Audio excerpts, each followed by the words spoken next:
قربانی کیا ہے؟ قربانی یہ ہے کہ میری چڑھتی جوانی تھی، جولانیاں تھی، طاقتیں تھی، ہمتیں تھی، میں دنیا خرید سکتا تھا، میرے اندر ساری صلاحیت تھی، میں دنیا کے ہر فن کا ماہر تھا، میں سب کچھ کر سکتا تھا، لیکن میں نے اپنی ہر چیز اپنے محبوب کے نام کر دی۔ یہ قربانی ہے۔ جس نے اپنی خواہش پہ پیر رکھ کے کچھ کیا اس نے قربانی دی ہے صاحب۔ قربانی بڑی ضروری چیز کا نام ہے، اور جو قربانی دینا سیکھ جاتا ہے وہ بچ جاتا ہے۔ کتیا 6 بچے جنم دیتی ہے لیکن قربانی نہیں دیتی بچوں کی، تو ریوڑ نہیں بنتے، اجڑ نہیں بنتے۔ بکری 2 بچے پیدا کرتی ہے اور سال کے بعد ہزاروں بچوں، لاکھوں بچوں کی قربانی دیتی ہے، پر پھر بھی جدھر جاؤ بکرے ہی بکرے نظر آتے ہیں۔ جو قربانی دینا سیکھ جاتا ہے نا، یزید نے کوئی قربانی نہیں دی، اس لیے کوئی شخص بھی کھڑا ہو کے نہیں کہتا، حالانکہ 14-15 بیٹے تھے یزید کے، کوئی بھی کھڑا ہو کے نہیں کہتا میں اس کی نسل میں سے ہوں۔ امام حسین نے ساری قربانی دے دی۔ ایک زین العابدین بچے تھے، پوری دنیا میں اللہ نے سید عطا فرمایا۔ جو قربانی دینا سیکھ جاتا ہے وہ بچ جاتا ہے۔ ہم نا قربانی کیا، ہمارے پاس تو اضافی شے ہے وہی دینے کو تیار نہیں۔ جب آپ تیار ہی نہیں تو سودا ہی نہیں کر، آپ نکلے ہی نہیں میدان میں، تو حاصل کیسے ہو؟ حصول تو تب ہوگا نا جب آپ کوئی انویسٹمنٹ کریں گے۔ تو آپ انویسٹ ہی نہیں کر رہے تو بھائی آپ نے پودا ہی نہیں لگایا تو پھل کیسے ملے؟ قربانی نہیں دی تو وہ درجہ کیسے ملے؟ اس کے لیے تو قربانی ضروری ہے۔ آپ تمام صحابہ کی زندگی پڑھ لیں، حضرت ابوبکر سے لے کر حضرت بلال تک، یہ سارے قربانی والے ہیں۔ آپ تمام اولیاء کی صفت پڑھ لیں، اگر غوث اعظم، جیلانی، داتا علی اجویری، خواجہ معین الدین، یہ سب قربانی والے لوگ ہیں۔ قربانی دیتے رہے تو بچے ہوئے ہیں۔ ان کے جو ساتھ تھے وہ بھی قربانیوں والے تھے۔ قربانی حصہ ہے طریقت کا، قربانی ضروری ہے۔ اور ہمارے صوفیاء تو کہتے ہیں جس شخص نے تصوف میں آ کے قربانی نہیں دی، بزرگوں کے پاس ایک شخص آیا، غالباً خواجہ نظام الدین محبوب الہی کی بات ہے، میرے ذہن میں نام پورا نہیں سما رہا، تو ایک مرید نے آ کے کہا حضور زکوٰۃ کتنی دینی ہے؟ فرمایا 2.5%۔ تھوڑی دیر کے بعد حضرت نصیر الدین چراغ دہلوی آ گئے، کہا حضور اللہ کے راستے میں کتنے دینے ہیں؟ فرمایا 50%۔ ایک ساتھی قریب بیٹھا تھا، اس نے کہا پہلے کے لیے 2.5% کا فتویٰ تھا، اس کو کہہ دیا دے دے۔ چند منٹ گزرے تو حضرت امیر خسرو بھی آ گئے، کہا حضور زکوٰۃ کتنی دینی ہے؟ فرمایا جو ہے سارا ہی لے آ، تیری 100% ہے۔ تو وہ ساتھی جو قریب بیٹھے تھے اس نے کہا بابا فتوے علیحدہ ہے۔ فرمایا فتویٰ ایک ہی ہے، بندے علیحدہ ہے۔ فتویٰ ایک ہی ہے، مجھے پتا ہے کون کتنے دے سکتا ہے، وہ جس کو میں نے 2.5% کہا ہے وہ بھی جا کے حساب کتاب کرے گا، اس نے 2.5 بھی پورا نہیں دینا۔ فرمایا جس امیر خسرو کو میں نے کہا نا سارا لے آ، اس کا دل کرے گا میں اپنا مکان بھی توڑ کے لے آؤں۔ میں نے فتویٰ ایک ہے، بندہ دیکھ کے بات کی ہے۔ بھائی قربانی نہیں ہے، اظہار ہی نہیں ہے، جذبہ ہی نہیں ہے، ہمارا مزاج ہی نہیں ہے۔ لیکن نا یہ اب ایک تو شریعت کی قربانی ہے نا یہ، تو اس پہ بھی لوگ بڑا سوچیں گے، اس پہ بھی لوگ بڑا سوچیں گے، فتوے پوچھتے پھریں گے کہ جی میرے اوپر تو ابھی میں نے تو 15,500 قرضہ دینا ہے، دوں کہ نہ دوں، کون سی دوں؟ فتوے پوچھیں گے، دینے کی دفعہ فتوے پوچھیں گے، اور لینے کی دفعہ چھٹی، جو آتا ہے آنے دو۔ کبھی لینے کی دفعہ بھی فتویٰ پوچھنا صاحب کہ یہ مجھے اتنا مال آ رہا لے لوں کہ نہ لوں؟ وہ لے لیا، قابو کر لیا، جب دینے کی باری آئی تو فتویٰ احصار کرے۔ اور احصار صفت ہے مسلمان کی، یہ احصار کرنے لگتا ہے تو بچنے لگ جاتا ہے، اس کا فائدہ ہونے لگتا ہے، قربانی دینے لگ جاتا ہے تو بچ جاتا ہے۔ کسی نے کہا تھا سن اے مسلمان، یہ نقطہ فیض قرآنی میں ہے، عظمت و اسلام اور مسلم صرف قربانی میں ہے۔ اگر تو جینا چاہتا ہے تو قربان ہو، اپنے مزاج میں قربانی۔ اور ایک عیسائی اسکالر تھا امریکہ کا، صرف ایک حدیث پڑھ کے مسلمان ہو گیا، کلمہ ہی پڑھ گیا۔ حدیث کیا ہے؟ جنگ یرموک ہے، تو 7 صحابہ زخمی ہیں، چور چور زخموں سے لیٹے ہوئے ہیں، گرمی بڑی شدید ہے، العطش العطش، پیاس پیاس پیاس پکارے ایک صحابی۔ ایک آدمی دوڑا دوڑا آیا، پانی کا برتن ہاتھ میں ہے، اس کے منہ کے قریب پانی کیا تو قریب ایک اور زخمی نے کہا میں بھی پیاسا ہوں۔ زخموں سے چور چور شخص نے، میدان میں پڑے ہوئے آدمی نے کہا یار پہلے اسے پلا دو، وہ زیادہ پیاسا ہے۔ وہ کہتا ہے میں جب اس کے پاس گیا اس کو پانی دینے لگا تو ایک آدمی قریب سے اور بولا یار میرے تو زبان پہ زخم ہے، دوڑ کے آؤ، بڑی پیاس ہے۔ کہتا میں نے پانی کا کٹورا اس کے قریب جو کیا تو چوتھا بول پڑا، اس نے کہا ادھر لے جاؤ یار میرا گزارا ہو جائے گا، کام چل جائے گا۔ وہ کہتا 5واں بول پڑا تو چوتھے نے انکار کر دیا، میں نہیں پیوں گا، پہلے اس کے پاس لے جاؤ۔ کہتا حد ہو گئی، 7ویں تک میں آیا، اور جب میں 7ویں تک آیا تو پہلے نے پھر چیخ، تو فرماتے ہیں وہ 7واں کہنے لگا نہیں ادھر لے جا یار اس کو پیاس زیادہ لگی ہوئی ہے۔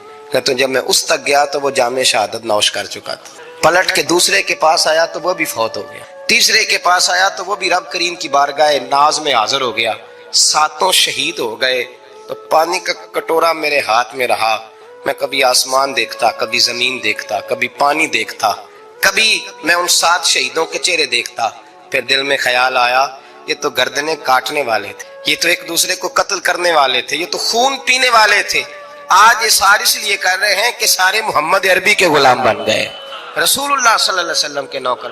وہ کہتا میں نے حدیث پڑھی تو میں مسلمان ہو گیا۔ میں نے کہا یہ جذبے دنیا دار بندہ پیدا نہیں کر سکتا، یہ جس نے جذبہ پیدا کیا ہے وہ اللہ کا سچا رسول ہے۔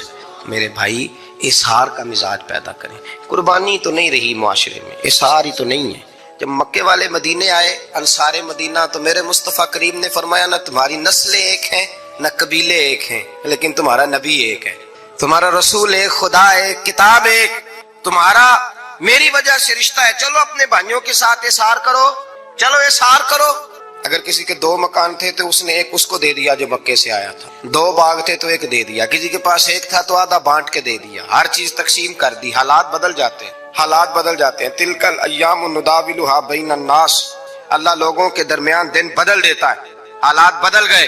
بڑا مال غنیمت آیا، بنو نذیر کا علاقہ فتح ہوا تو میرے رسول پاک صلی اللہ تعالی علیہ وسلم نے انصار مدینہ کو اکٹھا کیا، فرمایا بھئی مال اب بڑا آ گیا ہے۔ 2 باتیں، یہاں تو اس طرح کرتے ہیں کہ میں ان کو کہتا ہوں جو مکے سے آئے تھے کہ جتنی تمہاری جائیدادیں باغ انہوں نے لیے ہیں واپس کر دیتے، اور جو مال آیا ہے وہ بھی تم میں سے آدھا آدھا دونوں کے درمیان بانٹ دیتے ہیں، یا جیسے تمہارا دل چاہے۔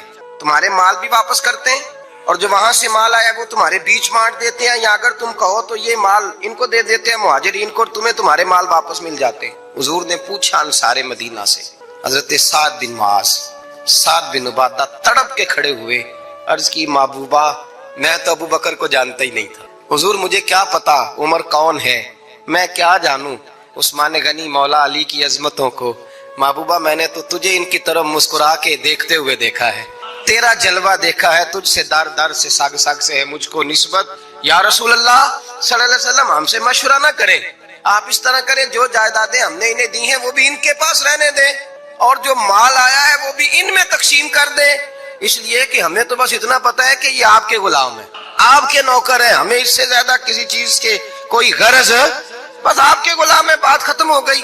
حضور خاموش ہو گئے۔ صحابہ کہتے ہیں دیر کے بعد ہم نے کہا فیصلہ ہونا چاہیے، فیصلہ پتہ کیا ہوا؟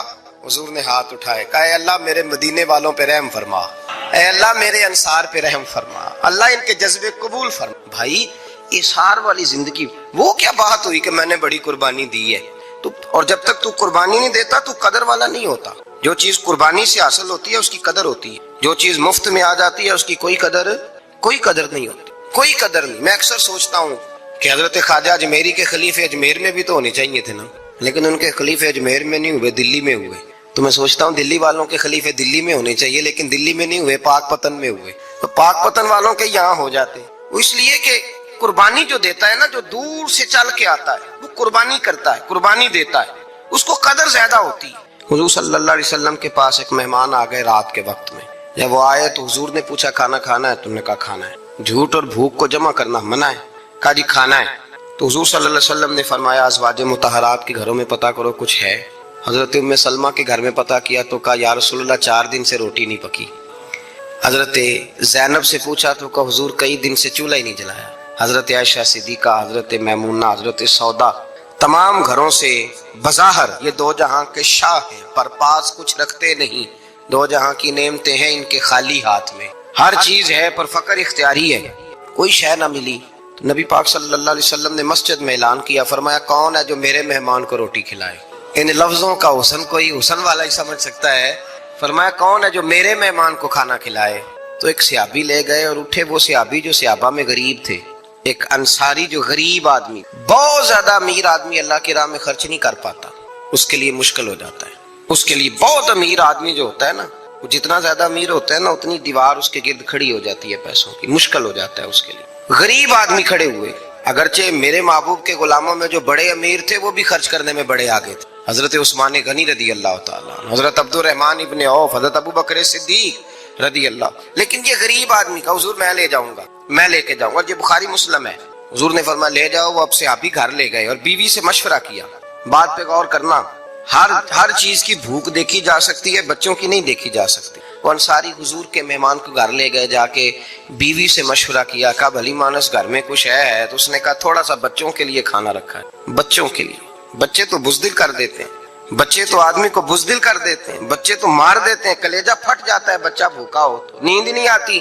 اب صحابی اپنی بیوی سے کیا کہتے ہیں؟ کہتے ہیں بچوں کو بہلا کے سلا دے، اور رسول اللہ کے لیے نہیں، رسول اللہ کے مہمان کے لیے، بھائی نبی پاک کے لیے نہیں، حضور کے، تجھ سے در در سے سگ اور سگ سے ہے مجھ کو نسبت، میری گردن میں بھی ہے دور کا پٹکا تیرا، تجھ سے در در سے سگ سگ سے ہے مجھ کو نسبت۔ لمبی بات ہے، بچوں کو سلا دو۔ بی بی نے بچوں کو سلا دیا تو میاں بیوی کا مشورہ ہوا کہ مہمان کے ساتھ بیٹھ کے روٹی کھانا بھی سنت ہے، تو اب مہمان کے ساتھ بیٹھ کے کھانا بھی ہے، تو کھانا ہے ایک دو آدمی کا۔ اب خاوند اپنی بیوی کو تیار کرتا ہے کہ میں بھی کھانے پہ بیٹھ جاؤں گا، تو بھی بیٹھ جانا، اور جب مہمان کھانے میں ہاتھ ڈال لے تو اٹھنا، کہنا او ہو دیا تو صحیح کیا ہی نہیں، ابھی بجھ جائے گا، اور جا کے دیا بجھا دینا۔ ہم ہاتھ ہلاتے رہیں گے، مہمان روٹی کھاتا رہے گا۔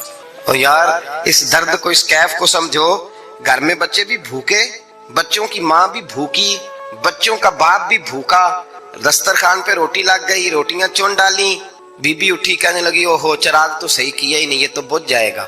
حوصلے مند بی بی جس نے بچے بھوکے سلا دیے، تو بھوکے سوئے ہوئے بچوں کی بھوکی اماں اٹھی اور اپنے خاوند کی تابع داری میں اٹھی، میں گڈی تے ہتھ ڈور سجن دے، وہ جنج رکھے اونج رہنا ہے، اٹھی اور اس نے نہ دیا ٹھیک کرنے کے بہانے بجھا دیا۔ مہمان روٹی کھاتا رہا اور رسول اللہ کے نوکر قربانی دیتے رہے، وہ روٹی کھا کے سیر ہو کے بستر بچھایا تو سو گیا۔ یہ میاں بیوی ساری رات بچوں کی طرف دیکھتے رہے اور غور کرتے رہے اور راضی رہے کہ ہم نے حضور کا فریضہ نبھایا ہے۔ قربان جاؤں محبوب پہ، بے خبر ہو جو غلاموں سے، وہ آقا کیا ہے۔ وہ صحابہ وہ اگر قربانیاں دیتے تھے تو جو اعزاز ملتا تھا وہ بھی بڑا شان والا ہے۔ صحابی کہتے ہیں میں فجر کی نماز پڑھنے مسجد آیا، پہلا قدم رکھا تو میرے کریم بولے، حضور نے فرمایا رات جو تو نے اور تیری بیوی نے عمل کیا ہے خدا کو بھی بڑا پسند آیا ہے، محمد مصطفیٰ کو بھی بڑا پسند ہے۔ اور پھر ایک لفظ اور ہے حدیث میں، ایک روایت میں کچھ جملے اور بھی ہیں، حضور نے فرمایا جب تو اور تیری بیوی رات مہمان کے ساتھ احسار کر رہے تھے نا، تو عرش کا مالک تمہیں مسکرا مسکرا کے دیکھ رہا تھا، رب تمہیں دیکھ کے مسکرا رہا تھا، رب تمہیں دیکھ کے مسکرا، تر دامنی پہ شیخ ہماری نہ جائیے، ہم دامن نچوڑ دیں تو فرشتے وضو کریں۔ فرمایا وہ مسکرا رہا تھا کہ میرے بندے میرے رسول کی رضا کے لیے کیا کر رہے ہیں۔ اور صاحب دیکھو، نبی پاک کے لیے نہیں، خاندان کے لیے نہیں، خاندان نبوت کے لیے نہیں، حضور کے نہ سمجھیں یار، اس پہلو کو سمجھیں، نبی پاک کے بریلی کے امام بول پڑے، فرمانے لگے تجھ سے در در سے سگ سگ سے ہے مجھ کو نسبت، تجھ سے در در سے سگ کتے کو کہتے ہیں فارسی میں۔ فرماتے محبوب تیرا دروازہ اور دروازے پہ کتا اور کتے کے پاس میں بیٹھا ہوں، چلو کتے کے پاس تو بیٹھا ہوں نا، میری گردن میں بھی کوئی تو پٹکا ہے ہی ہے نا، تجھ سے در در سے سگ اور سگ سے ہے مجھ کو نسبت، چلو میری گردن میں بھی ہے دور کا پٹکا تیرا۔ قرآن مجید بول اٹھا، رب کریم نے فرمایا حبیب یہ تیرے غلام وہ ہیں کہ وَيُقْصِرُونَ عَلَىٰ أَنفُسِهِمْ وَلَوْ كَانَ بِهِمْ خَصَاصَةٌ، فرمایا ان کا حال یہ ہے کہ جس چیز کی شدید حاجت ہوتی ہے وہ بھی اپنے بھائیوں پہ قربان کر دیتے، وہ دے دیتے ہیں تیرے نام پہ۔ ہم نے کسی شے کے لیے کبھی قربانی نہیں دی، نہ دین نہ قرآن کے لیے، نہ مسجد کے لیے، نہ شیخ کے لیے، نہ طریقت کے لیے، قربانی تو ہے ہی نہیں۔ تو جو شے مفت ملتی ہے اس کا نہ مزہ آتا ہے نہ قدر ہوتی ہے، جو چیز قربانی کر کے لیتے ہو نا، قربانی کر کے اس کی قدر ہوتی ہے۔ کسی لیے کہا تھا کسی درویش نے، اس نے کہا تھا قدر نبیدہ ایک کی جانن دنیا دار کمینے، قدر نبیدہ جانن واگے سو گئے وچ مدینے۔ ان سے پوچھو نا، ان سے پوچھو ان حضرات کو کتنی قدر تھی۔ قربانی اپنی زندگی میں دینا سیکھیں۔ ایک ہوتی ہے بندے کی ذاتی خواہش، اس کو کچلنا بڑا مشکل ہوتا ہے، ہم روایتیں پڑھتے ہیں سنتے ہیں، لیکن آپ یقین کریں پنکھے کے نیچے مسجد میں ایک دوسرے کو جگہ دینے کو تیار نہیں۔ پنکھا ہے نا چل رہا ہے تو کوشش ہے کہ مجھے این اس جگہ ملے جہاں پنکھا چل رہا ہے، اتنا بھی احسار کرنے کو لوگ تیار نہیں، اتنا بھی۔ اور درجے بڑے بڑے لینے چاہتے ہیں، بڑے بڑے درجے۔ وہ ہمارے پاس لوگ آتے ہیں، دو چار لفظ لکھے ہوتے ہیں نا نام کے ساتھ، کوئی علامہ لکھ دیتا ہے، کوئی پیر صاحب لکھ دیتا ہے، تو لوگ بڑی باتیں پوچھ لیتے ہیں۔ کئی دفعہ آ کے پوچھتے ہیں میرا زیارت کرنے کو دل کرتا ہے۔ میں کہتا ہوں یار تو نے آخری سیڑھی پہ پیر رکھ دیا ہے، بالکل آخری پہ۔ دل تو تیرا جس چیز کو کرے گا تو وہ کرنے لگ جائے گا، پہلے شروع تو حضرت جنید بغدادی رحمت اللہ تعالی علیہ، وہ دریا کنارے کھڑے تھے تو آپ دریا کے اندر پیر رکھا آگے جانے کے لیے، یہ اعلیٰ حضرت نے لکھا ہے واقعہ ملفوظات شریف میں۔ دریا پار کرنے کے لیے پیر رکھا تو ایک شخص کہنے لگا حضور مجھے بھی ساتھ لے لیں۔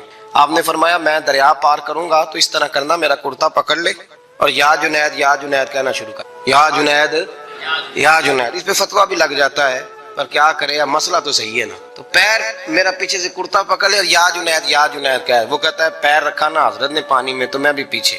تو حضرت جنید بغدادی کیا کہتے ہیں، یا رحمان یا اللہ، یا رحمان یا اللہ، وہ خود یہ پڑھ رہے ہیں اور مجھے لگایا یا جنید۔ کہتے ہیں دریا میں وہ بھی چلنے لگے تو میں بھی، یوں لگا جیسے پکے فرش پہ چل رہے ہیں۔ کہتے ہیں تھوڑا سا گزرا تو میں نے کہا بابا خود یا رحمان یا اللہ کہہ رہا ہے اور مجھے یا جنید پہ لگایا ہوا ہے، تو چلو میں بھی یا رحمان یا اللہ پڑھتا ہوں۔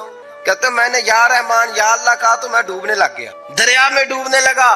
تو حضرت فرمانے لگے تجھے کہا نا یا جنید کہہ، کہتے پھر یا جنید کا تو پھر اوپر آ گیا اس کا اور ذوق۔ تو یہ آپ کے دل جو بہت زیادہ اپنے خاص رہا، یہ اس نے خاص کرم کی تھی بات، رحمت پرافٹ۔ جس کاروبار میں نفع نہ ہو اس کو بند کر۔ لمبا عرصہ تک میری سمجھ بڑے سالوں چلتا ہوا اپنی زندگی یا خسارے میں تو اللہ جب رحمت کرتا ہے نا تو پھر جو زندگی کس طرح، اور فرمایا جب کر لیتے ہو تو پھر 10 گنا بڑھا کے لکھتا ہے۔ تمہاری زندگی خسارے میں ہو، تم محسوس کرتے کہ ہر جگہ نقصان ہی نقصان ہے، اس نے رحمت کی تمہاری زندگی کو نفع والی زندگی بنا دی، تمہارے اوقات میں برکت کر دی، تمہارے لیے بہت ساری جگہوں پہ آسانیاں کر دی ہیں۔ پھر اعمال میں برکت، اعمال میں مسلمان ہونے، اعمال کے اندر اللہ نے برکت دی۔ آپ کبھی اخلاص پڑھ ایک دفعہ سورہ یاسین تو 10 قرآن مجید، آپ ایک دفعہ درود پاک پڑھیں تو 10 رحمتوں کا نزول ہو جاتا ہے۔ تو اللہ تعالیٰ نے اپنی رحمت سے چیزوں کو بڑھا دیا، ان کے اندر اللہ نے اجر کو زیادہ کر دیا۔ اللہ نے نا ہماری زندگی کے لمحات کو زرخیز کر دیا، کسی کی بنجر نہیں رکھا۔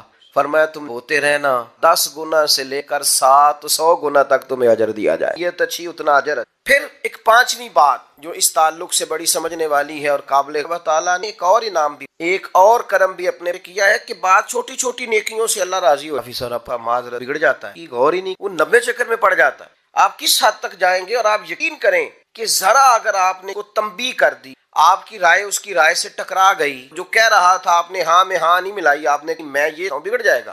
آپ محسوس کریں گے کہ لوگ صرف اس حال میں راضی ہیں کہ جس طرح کا وہ چاہتے ہیں آپ اس طرح کا بن جائیں۔ یہ خاصا مشکل کام ہوتا ہے، گناہوں اور لتھڑی اور آلودہ زندگی گزارنے۔ طوائف قطرے پانی کے پلا دے تو مہربانی کر کے سارے گناہ معاف فرما دیتا۔ یہ چھوٹے چھوٹے اعمال سے راضی ہو جاتا ہے، اس لیے نبی پاک علیہ السلام نے تاکید، چھوٹا نہیں، پتہ نہیں وہ کس بات سے گویا راضی، جو بھی خیر تمہارے ہاتھ آئے اس کو کر گزرو، جس حد تک ممکن ہو تم نیکی کرو، جانے وہ کس بات سے راضی ہے۔ ابن ماجہ بے حدیث، قیامت اللہ کا بندہ جنت یاد ہے، وہ یاد ہے نا ذکر آیا، یاد ہے نا فلاں جگہ پہ فلاں آپ کی خدمت کی ایک آدمی سفارش کی وجہ سے اللہ اس گناہگار کو بھی جنت عطا فرما دے۔ شرط یہ ہے نیکی کرتا رہے آدمی، دیکھیں نا اللہ کی رحمت تلاش قیمت نہیں مانا، دل ساڈا ان کو جیکل۔ شریعت بھی قائل ہے، پر شریعت کہتے ہیں اس طرح کا رویہ کر کے کوئی بخشش کا بہانہ، کوئی اس کی رحمت کا بہانہ بن جائے، کوئی ایسا سلسلہ بن جائے جس سے اللہ راضی ہو جائے، کوئی ایک ایسا کام کرے جس سے وہ مہربانی کرے۔ تو میرے بھائی ہر نیکی کے حصول سے چھوٹی نیکیوں کبھی چھوٹا سمجھ کے چھوڑا نہ جائے، چیزیں اللہ کی رحمت کا بہانہ بن۔ چھٹی بات، بعضوں کا انسان کی صرف سوچے ہی اس کی رحمت، گمان کا جو سوچنا، اسلام کے اندر باقاعدہ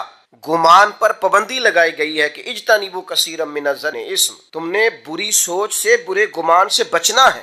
بعض گمان بھی گناہ ہے، پابند نہیں، کوئی ثبوت بات نہیں، سوچتے نہیں، خالی گمان کو ہی وہ اپنا نظریہ بنا، عمر بھر ذہن بن جاتا ہے کہ ایسا ہی، خالی گمان، کوئی دلیل وجہ نہیں۔ ابا جی جو ہے وہ انفرادی سلوک، یہ بس ایک دفعہ سوچ لیا پھر اس کو طے کر لیا، اور دلیل یعنی والد صاحب نے جس اسکول میں بھائیوں کو داخل کرایا اس کو بھی انہوں نے جس جگہ جس مکان میں رکھا باقیوں کو ہے، اس کو بھی وہیں رکھا ہے، انہوں نے سارے رویے مشترکہ رکھے، لیکن اس کا ذہن بن گیا ہے کہ میرے ساتھ وہ والا پیار نہیں جو باقی، پھر اس کو طے کر لیا اور عمر گزار دی اسی بات پر۔ تو گمان کو ٹھیک رکھنا، سوچوں کو ٹھیک، نظریات کو پاکیزہ رکھنا، ہمارا جو گمان ہے نا وہ سیٹ نہیں ہوتا۔ ہمارے ملک میں سلسلہ چلتا ہے بدگمانی کا، بے یقینی سوچے خیالات کا، وہ کہہ کے نا کہ ساری دنیا گڑبڑ، بندہ اچھا، اور نتیجہ یہ نکلتا ہے کہ سوچے ٹھیک، داتا گنج شخص پہاڑ پر ہی پھر اس سے اعتراض کر تو کیا علیہ السلام کہ اس سے جا نیکوں سے کاٹ دی، اور یہ جو جب آ کے اس سے کہا میرے رب نے میرا نام ذرا پھر میرا نام نہ لیا، کبھی یہ گمان دیکھنا، یہ سوچ ایسا ہو تو نہیں نہ سکتا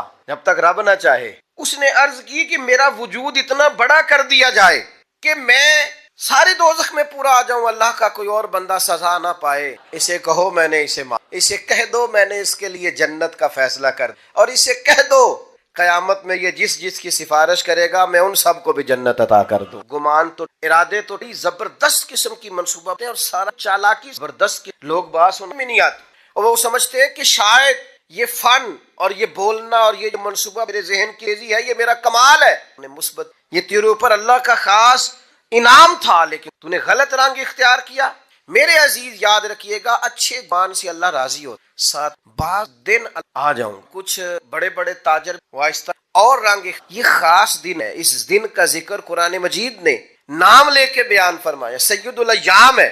پھر میرے مخصوص ایام اللہ میں سے وقت سحری تہجد کا وقت وہ ٹائم جو جاگنے کا ہے. اس ٹائم لوگ سو رہے ہوتے ہیں. اللہ کے جب سحری کی شان سحری کے وقت یعنی پچھلی راتی رحمت اللہ تعالیٰ پہلے آسمان جلال فریم رب ہے کوئی بخشش مانگنے والا اسے عطا کروں. ہے کوئی میری بارگاہ سے جنت کا سوالی میں اسے عطا کروں. اچھا عجیب بات ہے جب گیٹ کھلنے کا وقت آیا عطا کرنے کا ٹائم جاگنے کا وقت آیا تو آپ کو آپ کی آنکھ لگ گئی. یہ غافلانہ مزاج ہے. حضرت فاطمہ اللہ دفعہ مجھے ہلاتے دیکھو اٹھا جاگتا ہے یہ ہوتا ہے.